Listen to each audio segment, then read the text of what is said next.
మునగపాక మండల కేంద్రంలో వైఎస్ఆర్ కాంగ్రెస్ పార్టీతో పాటు కలిసి వచ్చినటువంటి వివిధ రాజకీయ పార్టీలు, వివిధ ప్రజా సంఘాలు అందరూ కూడా కలిసి ఏదైతే ప్రభుత్వం తీసుకున్నటువంటి నూతన కొత్త జిల్లాల ఏర్పాటుతో పాటు కొన్ని రెవెన్యూ డివిజన్స్ కూడా ఏర్పాటు చేస్తూ ప్రభుత్వం ఈ మధ్యకాలంలో నిర్ణయం తీసుకున్నటువంటి దాంట్లో నక్కపల్లి రెవెన్యూ డివిజన్ ఏర్పాటు చేస్తూ యలమంచిలి నియోజకవర్గంలో ఉన్నటువంటి 4 మండలాలని కూడా నక్కపల్లి రెవెన్యూ డివిజన్స్ లో ఇంక్లూడ్ చేస్తూ వారు తీసుకున్నటువంటి నిర్ణయాన్ని పెద్ద ఎత్తున ఈ ప్రాంతంలో ఉన్నటువంటి ప్రజానీకం అంతా కూడా వ్యతిరేకిస్తా ఉన్నారు.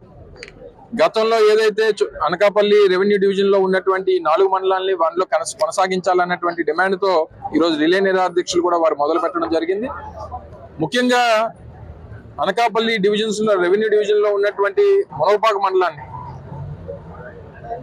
అనకాపల్లి రెవెన్యూ డివిజన్ లో కొనసాగించాలన్నటువంటి డిమాండ్, అలాగే మిగిలిన మండలాలను కూడా అనకాపల్లి రెవెన్యూ డివిజన్ లో కొనసాగించాలన్నటువంటి డిమాండ్ గతంలో వైఎస్ఆర్ కాంగ్రెస్ పార్టీ ప్రభుత్వంలో ఉన్నప్పుడు నూతనంగా ఆ రోజు జిల్లాల ఏర్పాటు కానీ లేదా ఆ రోజు మండలాల్లో ఏవైతే రెవెన్యూ డివిజన్స్ లో పొందుపరిచేటువంటి దాంట్లో యలమంచిలి, అలాగే అచ్యుతాపురం, రాంబిల్లి గతంలో నర్సీపట్నంలో ఉండేవి, అలాగే మునగపాక విశాఖపట్నం రెవెన్యూ డివిజన్ లో ఉండేది. వీటన్నిటిని తీసుకుని వచ్చి అనకాపల్లి రెవెన్యూ అంటే ప్రజలకి ప్రభుత్వాన్ని, ప్రభుత్వ వ్యవస్థల్ని చేరువ చేసేటువంటి ప్రయత్నం చేయాలి తప్ప దూరం చేసేటువంటి పరిస్థితులు తీసుకుని రాకూడదు.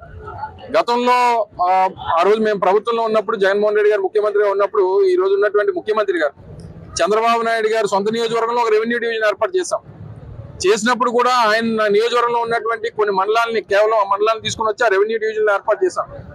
ఈ రోజు పాయకరాపేటలో ఉన్నటువంటి శాసనసభ్యులు వారి రెవెన్యూ డివిజన్ ఏర్పాటు చేసుకోవాలనేటువంటి తాపత్రయం ఉంటే చేసుకోండి, తప్పలేదు. నక్కపల్లి రెవెన్యూ డివిజన్ ఎవరు వ్యతిరేకించట్లా. కావాలంటే ఆ 4 మండలాలు, ఆ నియోజకవర్గంలో ఉన్నటువంటి 4 మండలాలను అందులో పెట్టుకోమని. కానీ ఈ 4 మండలాల్ని ఎందుకు అనకాపల్లి రెవెన్యూ డివిజన్స్ నుంచి తప్పిస్తున్నారు అనేటువంటిది ప్రజల తాలూకా డిమాండ్.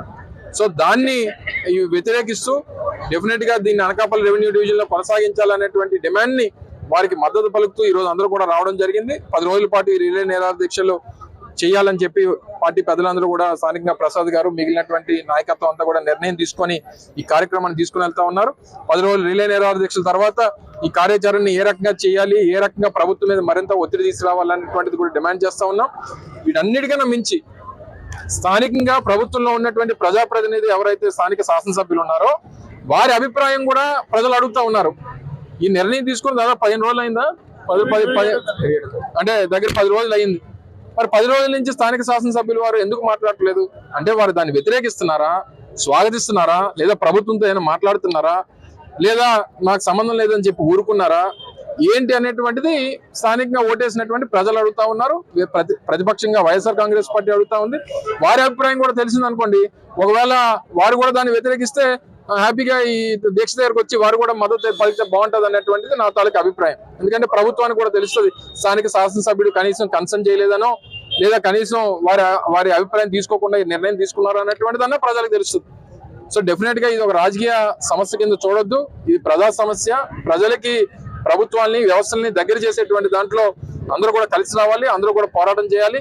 డెఫినెట్ గా ప్రభుత్వం 1491 ఏదైతే జీవో ఇచ్చిందో దాన్ని సవరించి గతంలో ఏవైతే యలమంచిలి నియోజకవర్గంలో ఉన్నటువంటి 4 మండలాలు అనకాపల్లి రెవెన్యూ డివిజన్ లో కొనసాగించాలన్నటువంటి డిమాండ్ ని అందరూ కూడా బలపరచమని, దానికి అందరూ కలిసి రమ్మని, పోరాటంలో అందరూ పాల్గొనమని చెప్పి మరొకసారి మీ ద్వారా కోరుతా ఉన్నాం. చరిత్ర సృష్టించినోడు ఇప్పుడు ఆ చరిత్రని తిరగరాయబోతున్నాడు.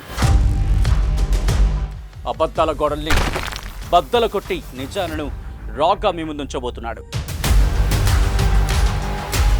నిజమైన వార్తల కోసం వెంటనే డౌన్లోడ్ చేసుకోండి రా యాప్ని.